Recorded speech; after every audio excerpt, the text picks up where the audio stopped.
win or lose, that was going to be one of the greatest games probably in program history, and thank goodness it turned into one of the greatest wins in program history. But that was two teams really going at it, and you know it hinged on every pitch, and you know so many heroes throughout the day. I mean, Cranny here, the Gaucho here, ends up with the hero's hat, but you know, hey, up and down the lineup from Ryan Mason, all our pitching staff, Dylan Nelson, our defense, and it just kept going back and forth, and it really, our guys were not going to let each other crack, and you know, I was worried about them getting a little mentally fatigued there at the end, but they didn't. We got so many leaders on the bench that are just really pulling for their teammates and are really root hard for their guys, and I think we felt every one of them throughout the day today. But you know, we're not done yet, and that doesn't get you to where we want to go, but it sure does help, and I'm just so proud of our team. And like I said, there was a point in the game that I literally felt like, hey, win or lose, I couldn't be prouder of my team for fighting so hard, and I'm really proud of them for pulling that out and winning. You know how many miles you might have walked over there? You know, my team gets on me a lot for that. I do that all year long. It's not just because it's the playoff time, but I always tell them I think better when I walk, and so I'm kind of known for walking, and sometimes on the road I'll walk home from the park just to kind of wind down a little bit. But hey, my job is there to just help our coaches try to figure out ways to win, whether it's Coach Mike New and the pitching, and Brad Sanfilippo with the offense, and Noah Jackson and Mike Ruvikamp with positioning, and you know, I just want to be there to really make sure we think through and don't leave any stone unturned. And my assistant coaches did a great job. I mean, that was coaching to the 10th degree, 14 innings, trying to make sure that we had all the bases covered and moved guys in the right spot and pinched it the right way. And it only produced 2 runs, but there was a lot going on there. Dave, in last time you were in a regional in Texas, you were also pacing, and your team also put on the rally capes. Did you notice Dalton putting one on? Well, you know, he hit the home run? Hey, our team. There's so many leaders that stepped up. I know Dalton got the team together, and he wasn't the only one, but he got the team together and tried to get them going there at the end. And you know, hey, I like any team event that just kind of keeps their spirit and keeps them close and bonded as a team, and you know, whatever it takes. Ryan, how close? I mean, did your glove actually hit the top of the fence when you felt that ball? From what I remember, it went over and caught it. I kind of blacked out. Coolest thing I've ever done. I mean, I just looked at my glove and found the ball. I was pretty stoked. It was cool.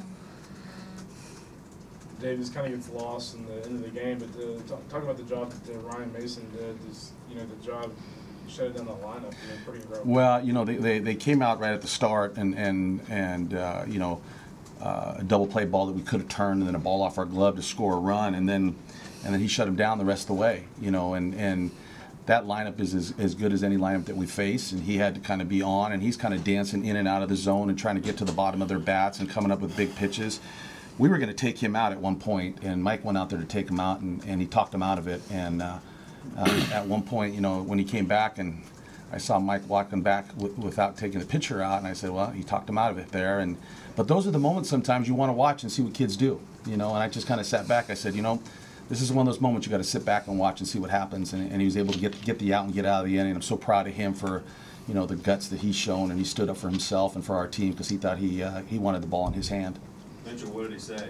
The mound visit to start the game. He wanted the ball, and it was, if he got him out, if he didn't get him out, it was his last hitter. If he got him out, we were out of the inning. So he wanted it, and we trust Mason every time he takes the ball.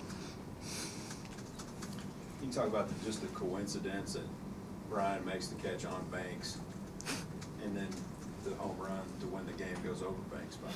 That's how close the game was, right? Or our guy catches a ball at the wall, and the ball just drops over the wall. I think it hit the wall on the other side on the way down. It was pretty close, you know, but it counts. So just a great moment in Cal baseball history right there. You guys talk about the feeling. Did you know off the bat? I thought he was going to catch it, honestly, but it felt pretty good off the bat. And you know, at the beginning of the game, the wind was blowing really hard in, which is the exact opposite of how it was blowing during practice or during yesterday. And I think it was maybe 9th or 10th inning, the wind started actually blowing back out to how it was. So when I hit it, I knew it had a chance, but when he jumped up, I was jumping to it first base, hoping that he didn't catch it. So getting you guys out with the curve, enjoying that one a little bit, and were you expecting a curve then? A 100% sitting curveball on that one. He had got countless guys out on his curveball, and he was kind of predominantly just throwing his curveball the last couple innings. And I had got out a couple innings before, and I knew it was going to be curveball, and yeah, I was sitting curveball on that one. Dave, the buck by Grand Prix was that called? Was that? Yeah, Brad. Hey, Brad is trying to figure out any way that we can get the game over with there, and try to a little bit of the element of surprise. It didn't work out, but I don't blame Grand Prix for putting it down, and it's it's just an execution play that we just didn't execute, and we felt like we need to probably make something happen to kind of end that game. It wasn't going to end just kind of matter-of-factly with a base hit with a runner at second. Didn't seem that way. Nobody was getting that hit. Both pitchers and that Ryan Hendricks pitched a great ball game, right? I mean, he had 12 strikeouts, and we had a hard time. A couple times we had him on the ropes, and we just could not finish him. And he showed a lot of will in not letting us finish that game until we got a big swing out of Mitch here. They had a few chances in the extra innings. Which one do you remember most? Well, I remember Dylan Nelson turning that double play in a big spot, and I remember Eric Martinez, who was coming up big with the bases loaded and getting us out of there. And just so many performances of guys just coming through in the clutch. And our team grew up a whole bunch this year, and our program grew up again a whole bunch just in this game. But we're not done yet. I mean, we have not finished anything, and would not be surprised to be seeing Texas A&M again, and we'll take whoever the next game comes against. In that situation, when you bunted Grand Prix, did you think twice about taking the base at second, thinking that they might intentionally walk him, and that you had Peters or maybe a pinch hitter? I mean, that was a tough. Yeah, you're right. They went from the windup. We're going to give Mitch second base there, and we thought a little bit about it. Did you think they were going to walk? No, not really. Their pitcher was dominating us a little bit with the breaking ball. Yeah. I didn't think he'd give us something to hit, but I knew he'd probably be going to that breaking ball down in the zone, try to see if something could happen. So we were just going to take a chance.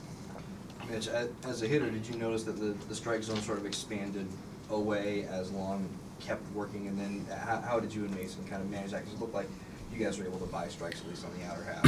I actually thought it was getting tighter, but Mason was working down in the zone, and I was doing my best to get those pitches, and the strike zone. It was actually, I thought it was a pretty good strike zone today. Actually, he wasn't getting anything really off the plate, and as a hitter, that's awesome. But as a catcher, it's kind of frustrating as well.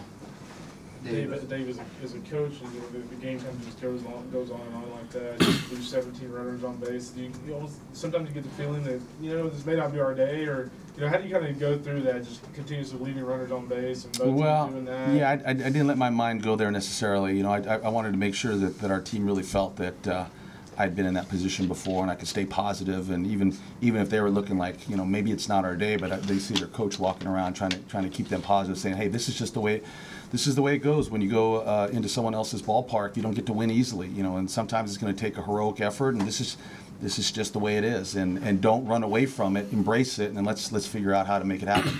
Sells, what was he saying as he was doing the drive-bys there during when you guys were at bat? He was he was being positive. Esky's known for pacing, so like you guys said, he walks a lot of miles every game. But what we hear from him is always what we're thinking. So sometimes he says a little too much, and we get that now. It took us a while to kind of understand where he's coming from, but we've been together with him, with all the coaches on the same page every day now, and working at it. And it was good that today kind of paid off, and good to see him not have a heart attack or whatever he wanted to do. Dave, talk about the defense of Robbie Tenerowitz. His hitting has come around like 5 for his last 13, but his defense really helped you out. Well, it's kind of the mainstay. Like I said, our pitching is nothing without our defense, and Robbie made a couple clutch plays there to end 2 innings that I remember.